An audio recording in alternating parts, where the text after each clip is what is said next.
Hello student, good morning. हम पढ़ रहे थे या हम डिस्कस कर रहे थे पिछली क्लास में फाइबर्स, ऐसे प्लांट ऐसे फाइबर्स क्रॉप को। तो जो फाइबर्स थे हमने बात की थी कि दो तरह के फाइबर्स थे। थिन मतलब क्या है थे फाइबर, थिन धागे समान रचना, और जो थिन फिलामेंट थे वो नेचुरल फाइबर और आर्टिफिशियल फाइबर थे। तो जो नेचुरल फाइबर थे वो हमको प्राप्त हो रहे थे नेचुरल चीज़ से, जो कि प्लांट्स एंड एनिमल्स से। और हम यहाँ जो बात कर रहे थे प्लांट से प्राप्त होने वाले फाइबर्स से। तो जो प्लांट से प्राप्त होने वाले जो फाइबर्स थे, तो पिछली क्लास में हमने पढ़ा था कि क्या थे, किस प्लांट के कैसे पादप में, जो प्लांट में जो सेल्स थी, थिक वॉल सेल्स थी, दृढ़ ऊतकी कोशिकाएं थी, उनसे प्राप्त होते हैं प्लांट फाइबर। और जो प्लांट फाइबर हैं उसमें जो दृढ़ सेल होती हैं, जो थिक सेल है, कनेक्टेड सेल्स हैं, वो सेल्स मिलती हैं जो प्लांट के डिफरेंट पार्ट हैं, जैसे लीव्स हैं, स्टेम है, पेरिसाइकिल है, जाइलम है, फ्लोएम है, फ्रूट्स हैं। इन या फ्रूट्स के ऊपर जो कवरिंग पाई जाती है, एनवलप पाया जाता है, उसके उनमें से इस तरह के फाइबर प्राप्त होते हैं इनसे। और जो जो सेल्स हैं वो कैसी होती हैं फाइबर की, जिनसे हमें प्राप्त होता है, वो एलोंगेटेड, पॉइंटेड, या उनके जो एंड होते हैं वो पॉइंटेड होते हैं या उनके ब्लंट एंड होते हैं। और जो लिग्निफाइड सेल्स होती हैं उनमें वो, और डेड सेल्स होती हैं जिनमें कि प्रोटोप्लाज्म प्रेजेंट नहीं होता है। और इनकी लंबाई में भी सिंगल होती है, स्ट्रिप में होती है या बंडल में मिलती हैं। और इन सेल की लंबाई जो 0.5 to 55 सेंटीमीटर तक लंबी होती है। तो ये तो हो गए कि क्या है फाइबर। और ये तो पता ही आपको कि जो प्लांट फाइबर है मोस्टली सेलुलोज के बने हुए होते हैं। आज हम जो जिसकी बात करेंगे, तो जो मेन जो फाइबर हैं वो कॉटन फाइबर हैं मोस्टली, जो कि फाइबर्स हैं जो कपड़े बनाने के काम में आते हैं, वो हैं कॉटन फाइबर। मेन अगर क्रॉप अगर कहें फाइबर की, वो है कॉटन या कपास की, रुई, कॉटन फाइबर की। तो आज हम इस क्लास में बात करेंगे कॉटन फाइबर की। तो क्या है कॉटन फाइबर, क्या है इसका, किस प्लांट से मिलता है कॉटन, उसका क्या बोटनिकल नेम है, क्या इसका कैसा होता है, किस पार्ट से मिलता है, और क्या इसका बोटनिकल नेम है, इसका क्या सिस्टम है, कहाँ से है। तो अब हम हैं कि बोटनिकल नेम ऑफ कपास। कपास जो है इसका बोटनिकल नेम है गॉसिपियम स्पीसीज या गॉसिपियम हिर्सुटम, इसको स्पीसीज के हैं। जो फैमिली है मालवेसी, और इसका जो हिंदी का नेम है नाम है कपास बोलते हैं। दूसरे जो स्टेट में अलग अलग, उसमें इसका अलग अलग जो स्टेट हैं उसमें अलग अलग हिंदी के नाम से इसको अलग अलग उससे जाना जाता है। इसका जो मेन जो उपयोगी अगर पार्ट कहें, किस पार्ट से यूज़ निकलता है कपास, वो हैं इसके सीड के जो हेयर हैं उनसे प्राप्त होता है। और मोस्ट इम्पोर्टेंट जो क्रॉप है रेसिक फाइबर्स की, वर्ड्स की, वो फाइबर क्रॉप में कॉटन ही है। इसका अगर ओरिजिन एंड डिस्ट्रीब्यूशन की बात करें कि कहाँ इसका ओरिजिन हुआ है, कब ये इसका उत्पत्ति कहाँ हुई है, तो ये जो है इसका उत्पत्ति है कि कहते हैं कि हिंदुओं के प्राचीन ग्रंथ में जो ऋग्वेद हैं, ऋग्वेद में भी उल्लेख हुआ है, और ग्रीक एवं चीन के प्राचीन साहित्य में भी इसका उत्पत्ति के बारे में लिखा हुआ है। उनके ग्रीक व तथा चीन के जो साहित्य में, उसमें भी कपास के या कॉटन के ओरिजिन के बारे में लिखा हुआ है कि भाई यहाँ पर इसकी ओरिजिन हुई है। इवन पाकिस्तान में 3000 BC के पूर्व ये कहा है कि कपास जो सिंधु घाटी की सभ्यता में पाया गया, और जो है इसकी उत्पत्ति, कपास की उत्पत्ति दक्षिण मध्य एशिया में हुई, और फिर ये वर्तमान में जो है यूरोप पहुंचा। इस तरह से अलग अलग तरह लोगों ने अलग अलग तरह की बात इसकी ओरिजिन को लेके कही। अभी आज हैं जो 85% जो उत्पादन होता है कपास का, वो रूस, अमेरिका, चीन, भारत, पाकिस्तान, ब्राज़ील, टर्की, मिस्र, मेक्सिको वगैरह देशों में इसका जो है उत्पादन लार्ज स्केल पर किया जाता है। और इवन इंडिया में है, भारतवर्ष में है जो कपास की जो खेती है वो मुख्य रूप से महाराष्ट्र, गुजरात, मध्य प्रदेश, कर्नाटक तथा तमिलनाडु में भी की जाती है।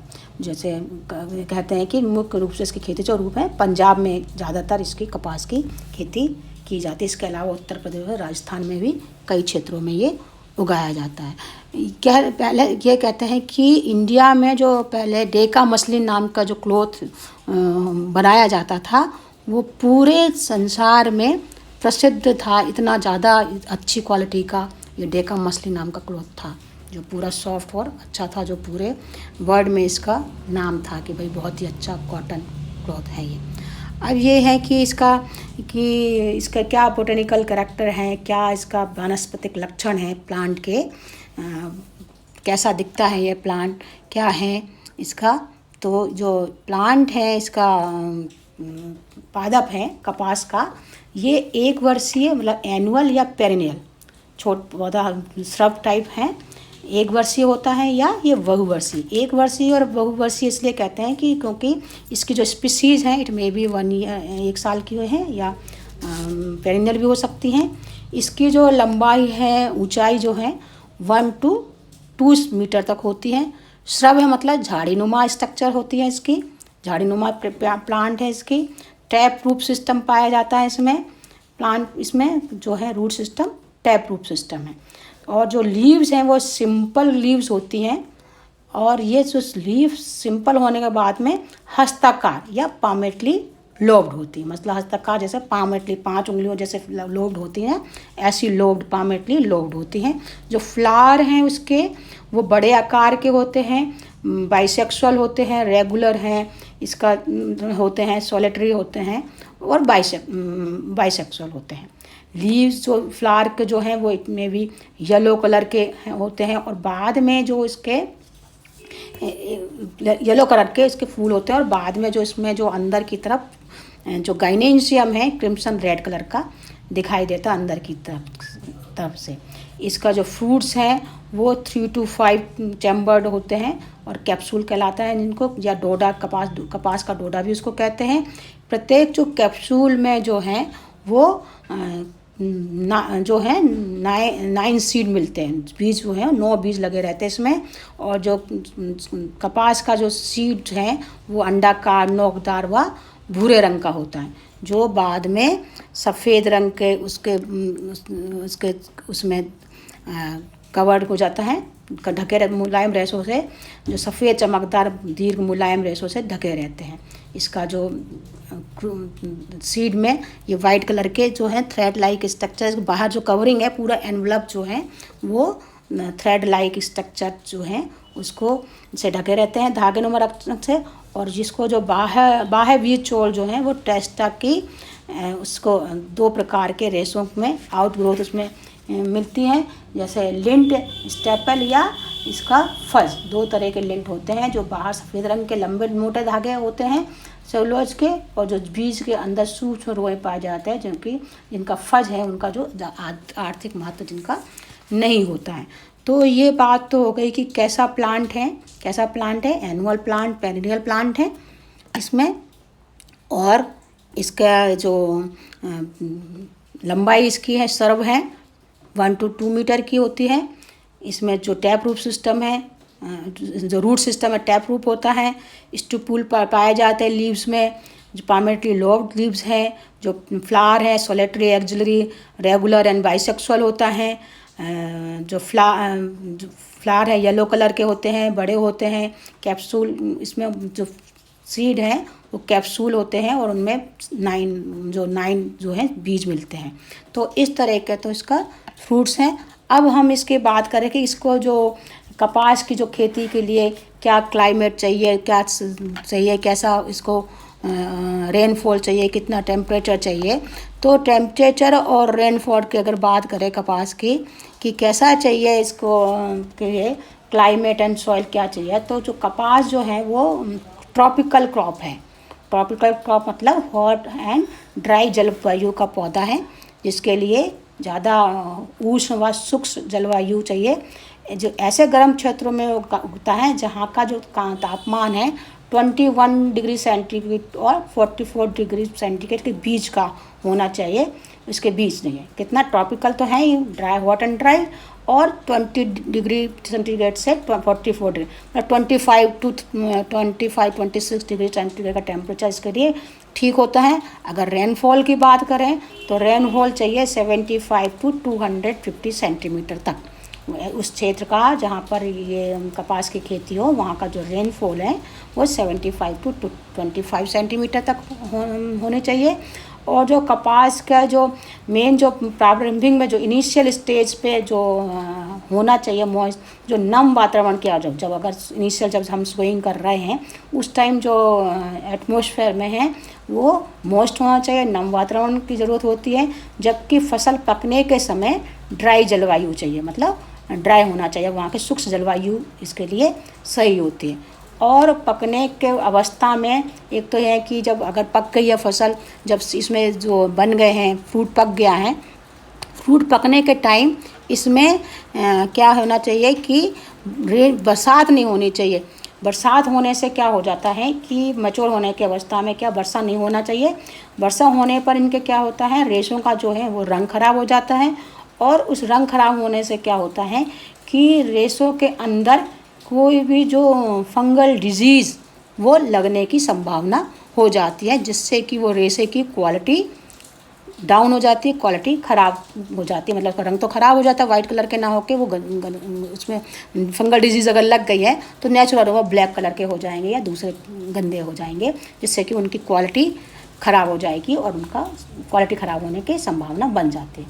अगर सॉइल की बात करें कि कैसी सॉइल चाहिए कपास की खेती के लिए, तो कपास की खेती करने के लिए जो पश्चिम तथा मध्य भारत की जो काली मिट्टी है तथा दक्षिण भारत में लाल मिट्टी कपास की खेती के लिए उपयुक्त रहती है।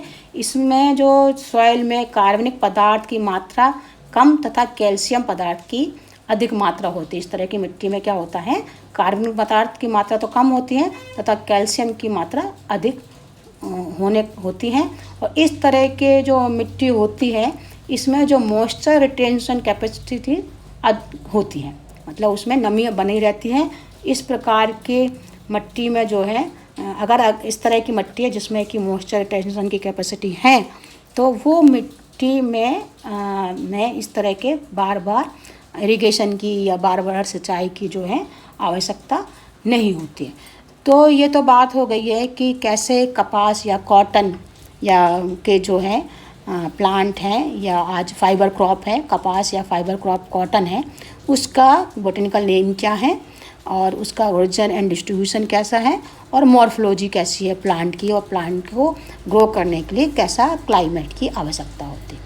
तो अब हम बात करेंगे अगली क्लास में कल्टीवेशन ऑफ कॉटन, या कॉटन का कल्टीवेशन क्या करें, या कपास की खेती करने के लिए कैसी तैयारी करनी है, उसकी कैसे कल्टीवेशन ऑफ कॉटन। ओके बच्चों, थैंक यू।